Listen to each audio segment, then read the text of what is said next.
நான் எம்கரல் உங்கள் சேலத்துக்காரன். எங்கள் அப்பா நூல் எடுக்க போக சொன்னார். ரெகுலராக எடுத்துருக்கிற இடம் தான்.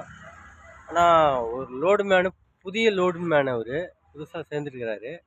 நான் நூல் எடுக்கணும். யாருக்கு எவருக்கு அப்படின்னா நான் அதையும் சொல்லிட்டேன். இந்த மாதிரி பட்டறைக்கு அவருக்கு தெரியும் அப்படின்னு அதையும் சொல்லிட்டேன். யாருக்கு தெரியும்? மேனேஜர். யார் மேனேஜரு? இடக்கு முறை கேள்வியெல்லாம் பேசிகிட்டு இருந்தார். அப்புறம் இன்னொன்று புரியாமலேயே பேசிகிட்டு இருக்கிறாரு. அந்த நம்பர் கொண்டா அப்படிங்கிறாரு. நம்பர் கொடுத்தேன். அவர்கிட்டையும் இதே மாதிரி இடக்குமுறை கேள்வியும் பேசிக்கிட்டு இருக்காரு. யார், என்ன, நீ யார் அப்படின்னு தவறான பதில்கள் பேசிகிட்டு இருக்கிறாரு. அது அவர் வார்த்தைகளும் தப்பாக இருக்குது, செயல்களும் தப்பாக இருக்குது. அப்படின்னா நீங்கள் பாருங்கள், அந்த வார்த்தைகளுக்கு அவர் மரியாதை கொடுக்காம பேசிகிட்டு இருக்கிறாரு. இதுதான் மக்களே. ஆனால் அவர் இடக்குமுறை கேள்வியாக பேசிகிட்டு இருக்கிறாரு. உங்களுக்கு தெரியும், இடக்குமுறை கேள்வியாக பேசிகிட்டு இருக்கிறாரு. தவறான பதில்களும் பேசிகிட்டு இருக்கிறாரு. இத்தனையுமே அவர் பண்ணும்போது நீங்கள் நல்லா யோசிச்சு பாருங்க. அவர் தவறான பதில்களும் பேசிக்கிட்டு இருக்கும்போது நான் சொல்லியிருந்தேன், நீங்கள் புது லோட்மேன் தானே, உங்களையும் நான் பார்த்ததில்ல, சரிங்களா? அவருக்கு தெரியும் நீங்கள் புரியாமல் பேசிகிட்டு இருக்கீங்க, முதல்ல புரிஞ்சு பேசுங்க அப்படின்னு சொன்னேன். என்ன புரிஞ்சு பேசுறது? என்ன என்ன சரி, மேனேஜருக்கு ஃபோன் பண்ணு. நான் இன்னொருத்தருக்கு அவர்கிட்ட சொன்னேன், உங்களுக்கு தெரியாதா, அவருக்கு ஃபோன் பண்ணுங்க, அவர் வர சொல்லுங்க. நான் வர சொல்கிறேன். பேர் சொன்னாங்க. யாருன்னு கேட்டாங்க. நம்ம கதிரண்ணன் தானோ, இவர்கிட்ட புது லோன் மேன் ரோப்பாக பேசியிருக்காரு அப்படின்னு அந்த பையன் சொல்லியிருக்கான். அவர் டக்குன்னு வந்துட்டார். சொல்லு கதிர், என்ன கதிர் எடுத்துகிட்டு போகுது, என்ன கதிர் எதாவது பிரச்சனையா? இவர் தான் பிரச்சனை, இன்னும் வார்த்தைகள்லாம் தவறு இல்லாமல் பேசிகிட்டு இருக்கிறாரு அப்படின்னு சொன்னேன். வார்த்தைகள் தவறாக பேசிகிட்டு இருக்கிறாரு அப்படின்னு நான் சொன்னேன். என்ன நீ புது லோன் மேலே என்ன கரெக்டாக பேசு, தப்பாக பேசாத. கதிர்னா யாருன்னு உனக்கு தெரியுமா? இவர் தான் அந்த கதிர், பார்த்துக்க. ரொம்ப நாளாக உனக்கு வந்தபோது சொன்னது என்ன, அன்னை வரும்போதே உன் ஆட்டத்தை காட்டிட்ட பார்த்தியா? கதிர் பேசிட்டுலாம் இருக்க மாட்டான், தப்புன்னு கை வச்சிருவான், ஞாபகம் வச்சுக்க. ஆட்டை என்ன பேசிகிட்டு இருக்கிற? கதிர்னா யாருன்னு தெரியுமா உனக்கு முதல்ல அப்படின்னு அவர் சொல்கிறாரு. கரெக்டாக பேசு, பேக் எடுத்துக்கணும்னா எடுத்துக்கூடு, இடக்குமுறை கேள்வியெல்லாம் பேசிகிட்டு இருந்த வேலையே போயிடும் அப்படின்னு அவர் மாட்டிக்கிட்டு. அதெல்லாம் பண்ண வேண்டாண்ணா என்ன அப்படின்னு அப்புறம் சொன்னாங்க. கதிர்னா என்ன நினச்சா? நீ நினைக்கிற மாதிரி நினச்சியா? கதிர்னா எதிர்த்து கேட்பான். நேரம் உன்னை பேசுறதுக்கு ரொம்ப நேரம் ஆகாது கதிருக்கு அப்படின்னு சொல்லியிருக்காரு. அப்புறம் சொல்லும் போது, கதிர் எதுவும் தப்பாக நினச்சிக்காது கதிர். இல்லை தப்பாக நினைக்கலன்னா முதல்ல அதை சரிப்பட சொல்லுங்க, அவரை சரிப்படுத்துங்க, வார்த்தைகள்லாம் தப்பாக இருக்குது அப்படின்னு சொன்னேன்.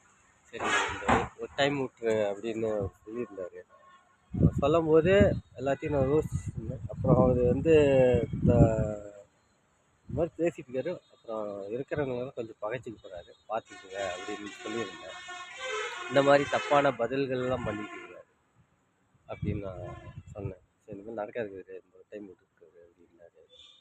ஒன்றும் அது பெருசாக ஒன்றும் எடுத்துக்கல, பார்த்து கண்டிச்சு வைங்க அப்படின்னு சொல்லியிருந்தேன். சரி, இதுக்கு நடக்காது அப்படின்னாங்க. சரி அப்படின்னு நான் சொல்லிட்டு வந்துட்டேன்.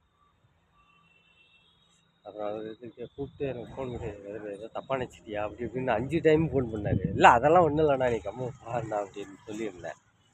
அதெல்லாம் பாருங்கண்ணா, அதெல்லாம் ஒன்றும் இல்லை, நீங்கள் அது பெருசாக நினச்சிக்காதீங்க, நானும் அதை பெருசாக எடுத்துக்க மாட்டேன் அப்படின்னு சொல்லியிருந்தேன். ஆள் புதுசாக ஆள் ஏதோ புதுசாக, அதனால கொஞ்சம் புரியாமல் பேசிகிட்டு இருக்கிறாரு. அதனால் அவருக்கு தான் அப்படின்னு. சரி விடு, பார்த்துக்கலாம். சரி, நீங்கள் பார்த்து கொஞ்சம் கட் பண்ணி வைங்க அவரை, அது வினையாக வந்துட போகுது அப்படின்னு சொன்னேன். சரி, இதுமாதிரி வராது, நான் பார்த்துக்கிறேங்க அது அப்படின்னு. சரி வாங்குறது, அப்படியே வந்தீங்கன்னா டீ சாப்பிட்டு போகலாம். வர 2 நாள் வர விட்டு, ஏதோ கோவமாக்குது. அதெல்லாம் ஒன்றும் இல்லைண்ணா, நீ வேற, ஏன்னா எனக்கு என்ன கோவம் அப்படின்னு. நான் பேசுறதெல்லாம் வேற, அது வேறு, இது வேறுண்ணா அப்படின்னு. சந்தித்த கதிர்வேலுக்கு செயல்பட தெரியாதாடா அப்படின்னு சொல்லியிருந்தேன். கதிர்வேல் பற்றி உங்களுக்கு தெரியுமில்ல, சந்திக்கிறதெல்லாம் பல இடத்துல சந்தித்த கதிர்வேலுக்கு சில இடத்துல சந்திக்க தெரியாதா அப்படின்னு சொல்லிட்டு உங்களுக்கு தெரியும் கதிர்னா எப்படின்னு அப்படின்னு சொல்லியிருந்தேன். அதான் மக்களே, ஆட்டம் எங்கே ஆடணுன்றது இருக்குது, ஆட்டத்தை எந்த இடத்துல ஆடணும்னு நம்மளுக்கு இருக்குது. அவர் புரியாமல் பேசுகிறாரு, ஏதோ புது லோடு மேனு, அதான் கொஞ்சம் வயசானவர் தான், கொஞ்சம் இதாக பேசுகிறாரு, அவ்வளோதான். மற்றபடி ஒரு பிரச்சனை இல்லை. அவர் இடத்துல பேசிட்டு இருக்கிறாரு. இன்னும் நம்ம இதுக்கெல்லாம் பயப்பட மாட்டோம். ஆனால் அவரோட இது அவர் கொஞ்சம் அந்த காலத்து அதனால அப்படி பேசுவார் அப்படின்ட்டு நான் நினைட்டேன். அப்புறம் பார்த்துட்டு பேசிட்டு வந்துட்டேன். அவருக்கு மனப்பக்குவங்கள் கொஞ்சம் புரியாமல் பேசிட்டு இருக்காரு, அவ்வளோதான் விஷயம். அதான் மற்றவனுங்கிட்ட ரோப்பா பேசுகிறானுங்க, அவனுங்களை மாதிரி ஆளுங்கிட்ட நம்ம பேசலாம். ஆனால் இவங்ககிட்டலாம் வந்து பேசக்கூடாது. இல்லை, எங்கள் தாத்தா வயசு மாதிரி இருக்குது அவருக்கு, அதனால நான் சரின்ட்டு கம்மி வந்துட்டேன். அதான் மக்கள். அவரும் அந்த மேனேஜரும் கொஞ்சம் புலம்பிக்கிட்டாரு, என்ன கதிர் இப்படி பேசியிருக்காரு அப்படின்னு. அவரு கொஞ்சம் வருத்தப்பட்டிருக்காரு. அதெல்லாம் ஒன்றும் வருத்தப்படாத, நல்லா அதெல்லாம் பெருசாக எடுத்துக்க மாட்டான் அப்படின்னு சொல்லியிருக்காரு. அதான் மக்களே, அந்த நல்ல ஒரு மனசுங்க. என்னை பற்றி அவருக்கு தெரியும், என்னோட மனசை பற்றி அவருக்கு தெரியும். கதிர் அப்படின்னு என்ன ஆயிடுச்சு அப்படின்னு அவருக்கு புலம்பிட்டு இருக்கிறாரு. புலம்பாதீங்க, ரிலாக்ஸாக விடுங்க, அதெல்லாம் நான் பெருசாக எடுத்துக்க மாட்டேன், நீங்கள் ஹாப்பியாக இருங்க, ஏன்னா அதை பற்றி கவலைப்பட்டிருக்கீங்க, அது அன்னைக்கு மறந்துடுண்ணா அப்படின்னு சொல்லுவேன். அதை மாதிரி நம்ம நாட்டில் நடக்கிற விஷயங்கள் சொல்ல போகிறோம், அவ்வளோதானே. அதான், அது வேறு இது வேறு. நாட்டில் நடக்கிற விஷயம் வேற, இது வேறு.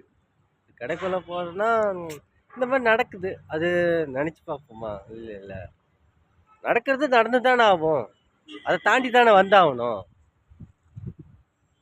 நடக்கணும்னா அது நடந்து தான் ஆகும், அந்த மாதிரி மக்கள். ஆனால் நம்மளுக்கு வந்து சில அது காலம் போகிற போக்கு, நேரம் எப்படி போகுதோ அப்படி ஓட வாழ்க்கையும் போயிட்டே இருக்கும். அந்த மாதிரி தான் வாழ்க்கையும். என்ன, எல்லாரும் ஒற்றுமையாக இருக்கிறது ஒரு உலகம் வந்து ஒரு ஒற்றுமைக்குள்ளே இருக்கும், அவ்வளோதான்.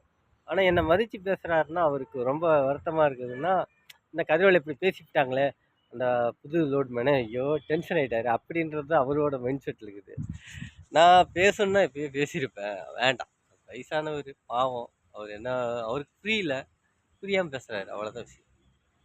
அதான் மக்களே, அவங்க நிலைமை, அவங்க வாழ்க்கையில் நிறைய அனுபவப்பட்டிருக்காங்க, அதனாலே இந்த வாழ்க்கையில் அவங்களுக்கு வந்து புரியாமலே போயிடுச்சு. அதுதான்.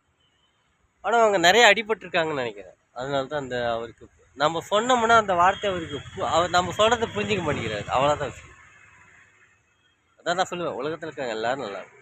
சரி பாருங்கள் மக்களே, நல்லதே செய்வோம், நல்லதே பண்ணுவோம்.